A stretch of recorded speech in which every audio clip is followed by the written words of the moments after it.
In tonight's news edition, Jordan says it will only consider releasing Iraqi prisoner Sajida Rishawi once it has proof captive Jordanian pilot Muad Kasasbeh is still alive.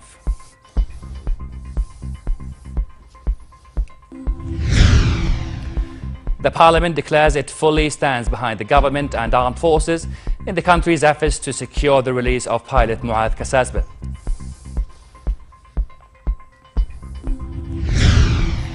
The Lebanon-Israel border is quiet after Israel and Hezbollah signaled they are not interested in an escalation. You're watching Jordan TV. Very warm welcome to the news. The government reiterated it is willing to free an Iraqi woman held for her role in the 2005 bombings of 3 Amman hotels in return for the release of Jordan Armed Forces pilot Muad Kasasbeh, who is held by IS or Daesh militant group.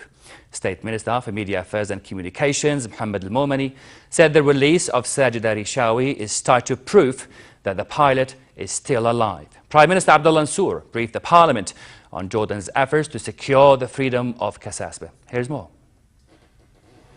The government said it is still holding prisoner Sajida Rishawi, whose release has been demanded by the IS militant group, and would only consider freeing her once it had proof that Jordanian Air Force pilot Muad al-Kasasbeh, held by the militants, is still alive.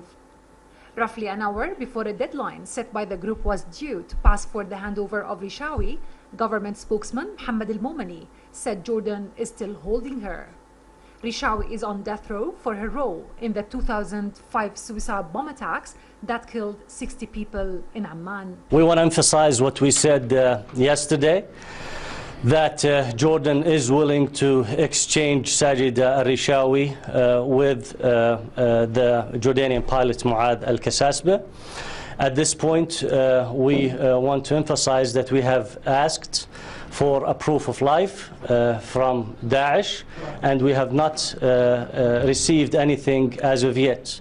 We need a proof of life so we can proceed with what we announced yesterday regarding the exchange between Sajida Rishawi and the Jordanian pilot. Rishawi is still in Jordan, and the exchange will happen once we receive the proof of life that we asked for.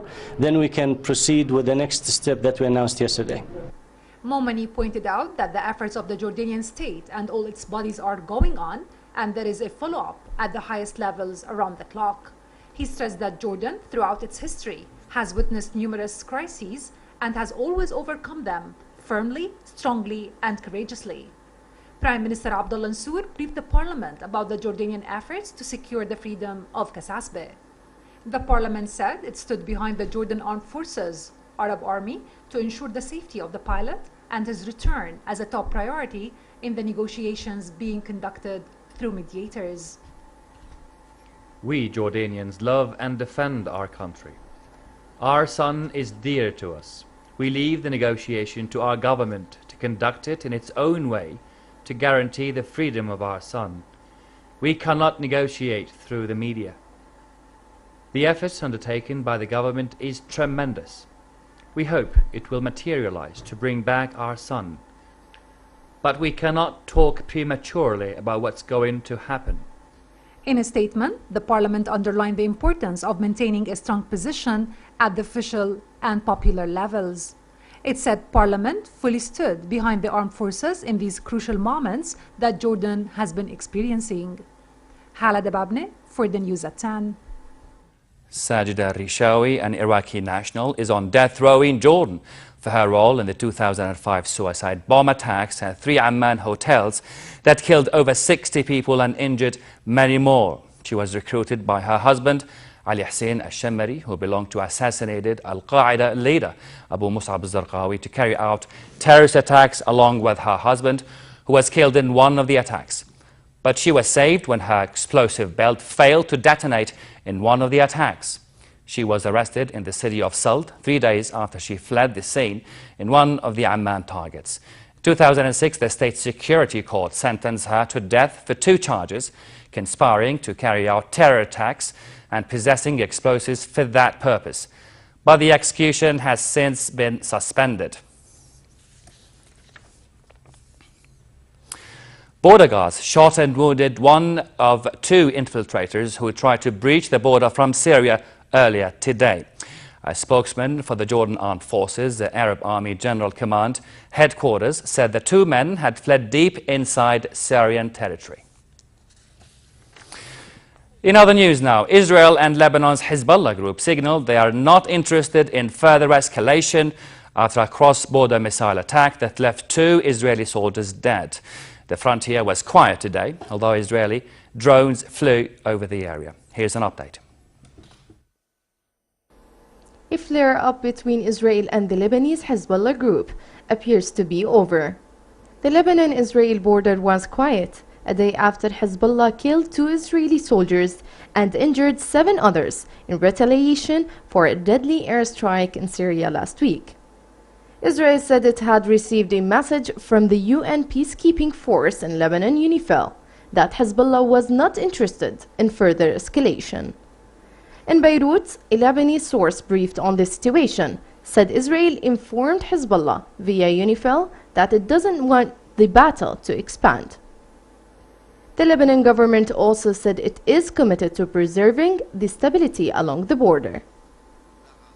Lebanon calls on the United Nations with all its institutions to carry out their responsibility in preventing Israel from putting the peace in this region in jeopardy, and the cabinet reaffirmed its commitment to preserving the stability and security in the south and all Lebanese regions, and the importance of preventing the Israeli enemy from dragging Lebanon into an open conflict which will endanger the entire region and its people. In yesterday's incident, a salvo of Hezbollah-guided missiles killed an Israeli major and a conscript soldier as they rode in unmarked civilian vehicles along the Lebanese border. Israel then launched an artillery and air barrage, and a Spanish peacekeeper was killed. Spain's ambassador to the UN blamed the Israeli fire for his death, and the UNIFIL said an investigation was underway. UNIFIL, our mission, lost one Spanish peacekeeper. The circumstances of this incident, of the killing of the Spanish peacekeeper, are still under investigation. We launched an investigation, and we are looking into that. Important, once again, to emphasize what the mission is doing at the moment, which is to keep the situation quiet and to preserve stability. And at the moment, the situation is quiet. In Israel, thousands attended the funeral of the Israeli infantry major. Prime Minister Benjamin Netanyahu, who faces a parliamentary election in March, blamed Iran for the deadly cross-border missile attack. Yesterday's clash was one of the most serious border incidents since 2006, when Hezbollah and Israel fought a 34-day war. Although it was quiet along the frontier day, Lebanese media reported overflights by Israeli Air Force drones. Both sides appear to share an interest in avoiding further escalation. Hibal Atoum for the News at 10. Representatives of Syrian President Bashar al-Assad and opposition figures have agreed to hold another round of talks in Moscow. The Moscow meeting, which was boycotted by the main Syrian National Coalition, began as a Russian initiative to revive stalled peace efforts in the 4-year conflict. Russian moderator of the talks, Vitaly Nomkin, said the majority of participants agreed to a series of points known as the Moscow Principles. These include maintaining the sovereignty and unity of Syria, the rejection of foreign interference, and combating terrorism. The main Syrian political opposition, the National Coalition for Syrian Revolutionary and Opposition Forces, has shunned the meeting, saying it would only take part in talks that lead to Assad leaving power. Turkish Airlines and Lebanon's Middle East Airlines resumed flights to the Iraqi capital.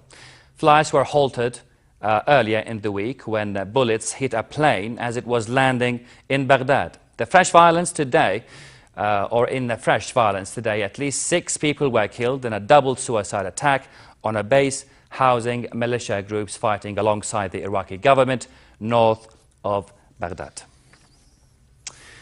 A group of women protested in Cairo against the death of Shayma Sabbar and around 25 other activists allegedly killed by security forces at recent rallies.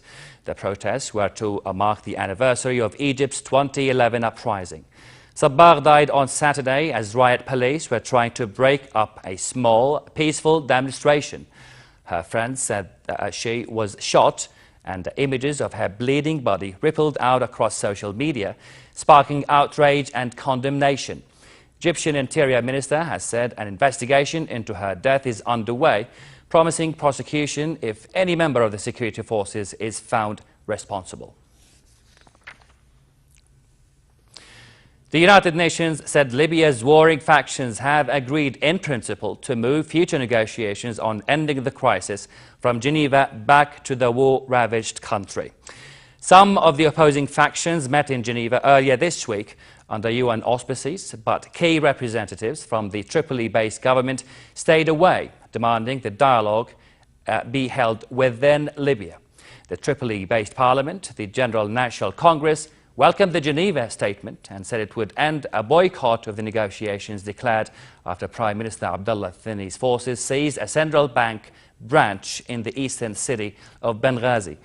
UN Special Envoy Bernardo Leon said the participants were working together in very good spirits, even though many came from areas that were fighting each other. Despite their differences, they later posed for a group photograph and spontaneously sang the Libyan national anthem. The first step. We still have a long way ahead, but it's a very positive one, very constructive, very good spirit. I'm sure you have seen how these mayors who come from a long way, from these different camps, different views, some of them are coming from areas where they are fighting, and all of them in very good spirit are working together. Malaysia declared that all passengers on board the missing Malaysia's Airlines MH370 had lost their lives in an accident. The statement opens the way for compensation process to begin.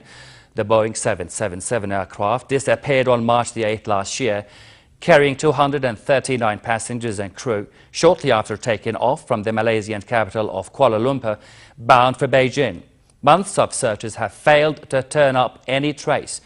The announcement is in accordance with standards of annexes in the International Civil Aviation that will allow families of the passengers to obtain compensation. The Department of Civil Aviation said Malaysia Airlines will proceed immediately with the process of granting compensation to the next of kin. With the heaviest heart and deepest sorrow that, on behalf of the Government of Malaysia, we officially declare Malaysia Airlines flight MH370 an accident in accordance with the standards of Annexes 12 and 13 to the Chicago Convention, and that all 239 of the passengers and crew on board MH370 are presumed to have lost their lives. Renewed fighting continued to cripple the Donetsk region of eastern Ukraine. The latest violence dashed expectations from an enforced ceasefire pact signed in September. In the streets of the eastern Ukrainian city, local armed forces moved slowly, with a column of tanks rushing to the front line.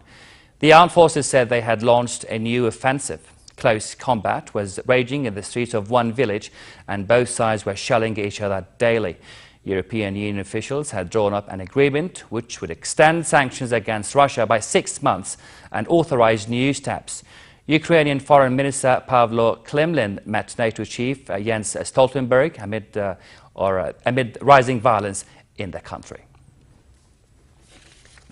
I think it's always important to meet you, but it's especially important to meet you now because we have seen the increased fighting in Ukraine. And we are very much concerned about the situation and also by the continued support of Russia to the separatists. To the United Kingdom, snowy weather hit Scotland and northern England, causing hazardous driving conditions and grounding flights. At Manchester Airport, snow clearing ploughs were the only thing moving on the runway as flights were cancelled. Long lines of cars were struck on the roads as it became too dangerous to drive. There have been no reports of major accidents. Snow is forecast for Scotland for the next 2 days as well.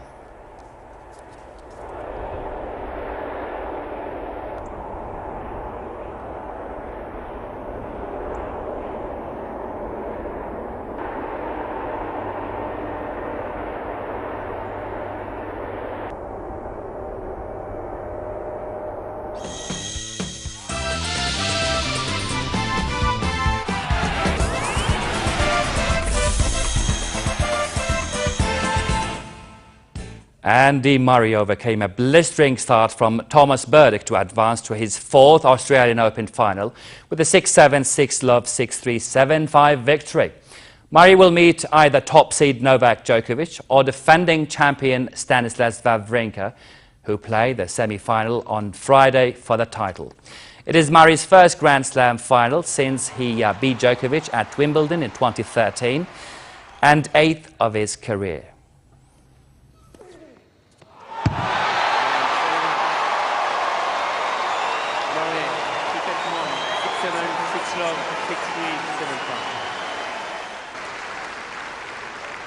And Serena Williams cruised past compatriot challenger Madison Keys 7-6, 6-2 to advance to her 6th Australian Open final. American Williams has won all 5 of her previous Melbourne Park finals, and while pushed by her clean-hitting compatriot, she was able to win the critical points to get out of trouble. Williams will now face Maria Sharapova for the title. The Russian second seed beat compatriot Ekaterina Makarova 6-3, 6-2 earlier on Rod Laver Arena. Finally, a look at the weather forecast. Cold tonight in most regions with southwesterly light to moderate winds. A slight drop in temperatures tomorrow will create relatively cold and partly cloudy conditions across the hilly areas, but it will continue to be pleasant across the Jordan Valley with a high of 22 degrees expected at the Dead Sea. There's a chance for some light showers in the country's north. Winds will be westerly brisk, blowing dust across the desert areas. The port of Aqaba can expect fair weather with northerly fresh winds and calm seas. Next are the lows and highs for tonight and tomorrow.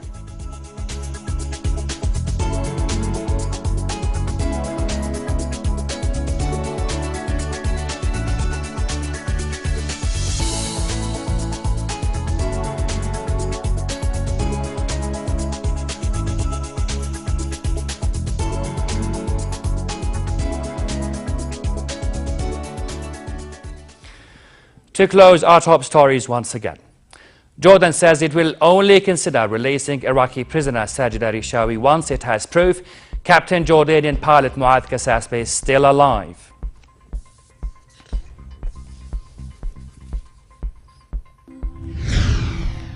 The parliament declares it fully stands behind the government and armed forces in the country's efforts to secure the release of pilot Muad Kasasbe.